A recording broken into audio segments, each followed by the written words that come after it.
दोस्तों, सुप्रभातम। और आज 1 अप्रैल हो गई, तो 1 अप्रैल की आपको कुछ अपडेट देने के लिए आया हूँ। जैसा कि देखिए, नया महीना स्टार्ट हो चुका है और इसी महीने में हिंदू नव संवत्सर भी स्टार्ट होने वाला है 9 तारीख को। तो आप लोगों को मैं बताना चाहूँगा, सबसे पहले आपको जानकारी दूँ कि जो नया आयोग बना है उसकी गतिविधियां स्टार्ट हो चुकी हैं और जिस तरीके से उसका शुभारंभ हुआ है, सामानों की शिफ्टिंग का काम जारी है। इन लोगों को पुराने जितने भी अध्याचन मिले हैं उन सबको ऐड करके भर्ती करानी है और इसके लिए इन लोगों ने पूरा अपना विचार बना लिया है, मन बना लिया है। तैयारियां तेज हैं और कहा जा रहा है कि आचार संहिता जैसे समाप्त होती है उसके पश्चात ये भर्ती स्टार्ट होगी। अब कतिपय लोग उनकी आदत है कि वो आपके बीच में पब्लिसिटी पाने के लिए आए दिन पेपरों में पैसा देकर के निकलवाते रहते हैं। ये मांग किए, वो मांग किए, माने मीडिया अगर परिचित किसी का हो जाए तो उसका वो अपनी पब्लिसिटी में ज़्यादा उपयोग करते हैं। जा कर के कहीं भी कवरेज दे देंगे तो उनकी कवरेज निकल जाएगी। कहीं न कहीं कवरेज चाहें तो हम लोग भी निकलवा सकते हैं, लेकिन हम लोगों को पब्लिसिटी करने में कोई आनंद नहीं आता है। सीधा सिद्धांत है। क्यों नहीं आता है? क्योंकि मैं अच्छी तरीके से जानता हूँ कि ये सब करके कुछ मिलना मिलाना नहीं है। दोस्तों, मेरे मीडिया सेल के प्रभारी कहते हैं कि सर कहिए निकलवा, क्या दिखाने की आवश्यकता ही नहीं है। धरातल पर जो कार्य हो रहा है वो दिखाई दे तो ज़्यादा उत्तम रहेगा। दोस्तों, मैं बताना चाहूँगा कि जूनियर एडेड की भर्ती रद्द होगी और ये दोबारा इसका पेपर होगा, लेकिन पेपर वही लोग देंगे, है ना, जिन लोगों ने क्वालिफाई किया है, सिर्फ उन्हीं का पेपर होगा। डिसक्वालीफाई करने वाले लोग पेपर नहीं दे पाएंगे। जो लोग फेल हो गए थे अथवा जो लोग अपात्र थे, मसलन ये कि उन्होंने कोई और कॉलम भर दिया था, वे लोग भी बाहर रहेंगे। जिनका अच्छा परफॉर्मेंस रहा उन्हीं में से कंपटीशन होगा और उन्हीं का पेपर कराया जाएगा, ऐसी सूचना मिल रही है। अभी कितनी परफेक्ट है वो तो आने वाला समय बताएगा, लेकिन विश्वस्त सूत्र बता रहे हैं कि इसमें सच्चाई है। भाई ऐसा हो नहीं, क्योंकि अगर पेपर आप कराते हैं तो सबका कराएं। दोहरा मापदंड क्यों अपनाया जाए?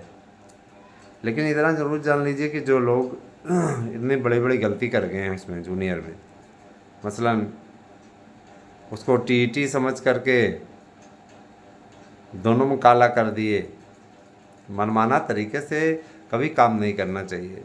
ढंग से सोच विचार करके कार्य करना चाहिए। मित्रों, टीजीटी पीजीटी की वैकेंसी में जो 6000 पद ऐड हुए हैं वे आपके लिए काफ़ी कारगर हैं और इसको देखते हुए ये कहा जा सकता है कि कहीं भी अब आप लोगों के अंदर किसी बात का संशय नहीं होना चाहिए। ठीक है, आप सभी शिक्षक भर्ती की तैयारी में लग जाएं, परचेस करें कोर्स को, ये ठीक रहेगा। कुछ लोग आपको गुमराह करने का काम कर रहे हैं, ऐसे लोगों से सावधान रहिएगा। रही बात ये, देखिए, सब कुछ एक कहा नहीं गया है दोस्तों, सब कुछ आपके हिसाब से या हमारे हिसाब से तो चलेगा नहीं ना। और क्यों नहीं चलेगा?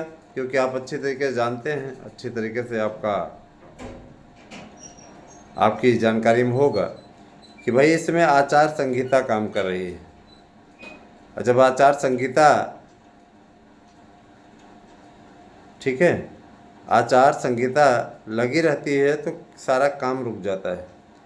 विरोधी क्या बयान दे रहे हैं, हमने कल पढ़ा था, आचार संहिता पुराने वाले पर नहीं लागू होती। अरे यार, आयोग तो नया ही बना है।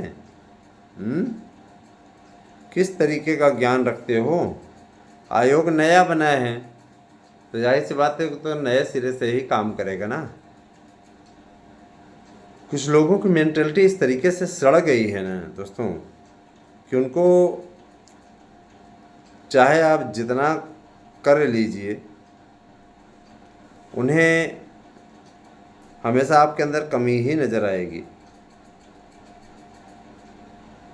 दोस्तों जिस तरीके से टीजीटी पीजीटी की तैयारियां इसमें है ना, हाँ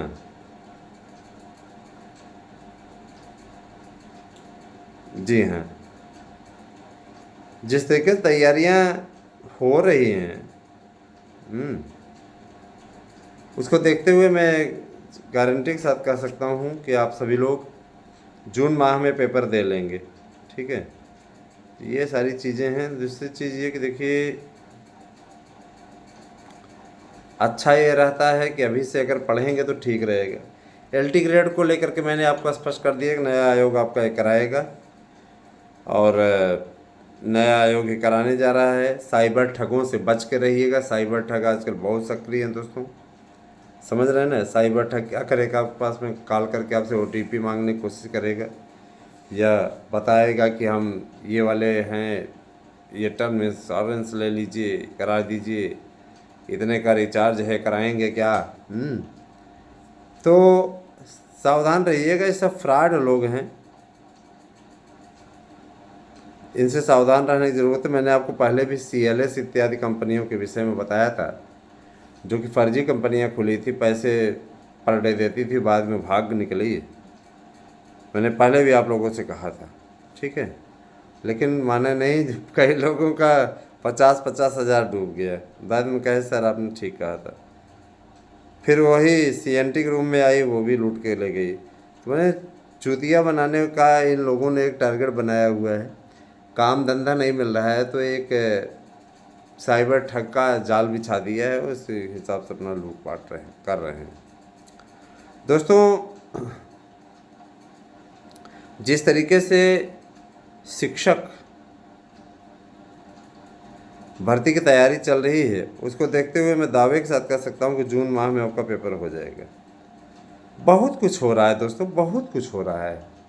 तो इसको देखते हुए स्थितियाँ जो है, परिस्थितियाँ बदल रही हैं, है ना। आपको बस अपने अंदर एक जज्बा बनाना पड़ेगा, एक टारगेट बनाना पड़ेगा, एक लक्ष्य बनाना पड़ेगा कि आप सफलता अर्जित कर पाओ। ठीक है, और अपना टाइम टेबल बना लीजिए, उसी हिसाब से पढ़ें, ज़्यादा अच्छा रह जाए। ठीक है।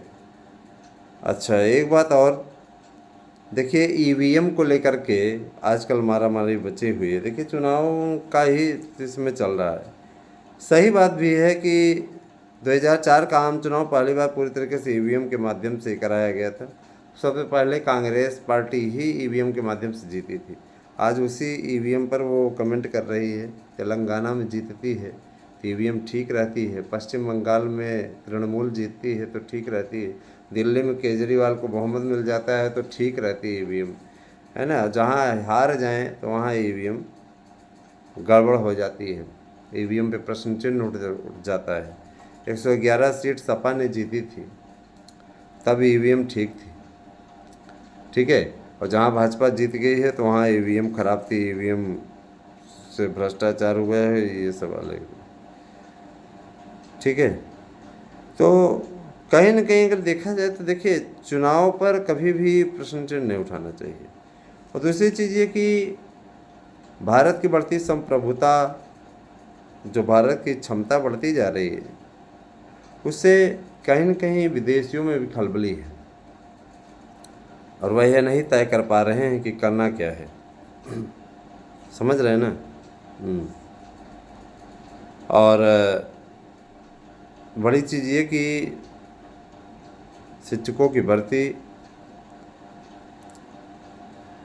की तैयारी करने वाले लोग निश्चित रूप से हमारे लिए मेरे अपने भाई हैं, जिनके लिए मैंने हमेशा कोशिश की है दोस्तों। जिस तरीके से आप लोगों ने विश्वास जताते हुए बम्पर नोट्स बुकिंग की है, इसलिए मैं आपका आभारी हूँ। तैयारी करते रहें। समय बहुत कम है, अगर देखा जाए तो अप्रैल और मई यही 2 महीना रह गया, जून में आपका पेपर हो जाएगा 100%, है ना। विदर बीच तो पेपर होने की कोई संभावना नहीं है। नई भर्ती भी कोई नहीं आएगी, उसके लिए तैयारी हो रही है ना। हाँ, एकदम तैयार रहिए भैया, यहाँ नई भर्ती वर्ती नहीं होने जा रही अभी, ठीक है। और जो चीज़ें हैं वो आपको हम इसलिए ठीक ठाक ढंग से, सही अंदाज में, सही बातों की जानकारी, है ना, हम दे रहे हैं। बाकी आपकी अपनी इच्छा है, आपकी अपनी मर्जी है, आपका अपना भविष्य है, वो आप हमसे अच्छा जानते हैं अपने भविष्य के बारे में ना। हम क्यों इसमें बार बार इंटरफेयर करेंगे, हम इंटरफेयर इसीलिए नहीं करते हैं। मुझे पूरा विश्वास है कि आपको हमारी वीडियो पसंद आई होगी, तो कैसी लगी वीडियो हमें अवश्य कमेंट करके बताएं। और वैसे ही सब कहना था, आगे आप सभी लोग खुद समझदार हैं। मैं उम्मीद करूंगा कि आप सब LT की भी तैयारी करते रहेंगे। हमारे नोट्स लीजिए, इस नोट्स से 100% प्रश्न आने की गारंटी देता हूँ। Thank you, have a nice day.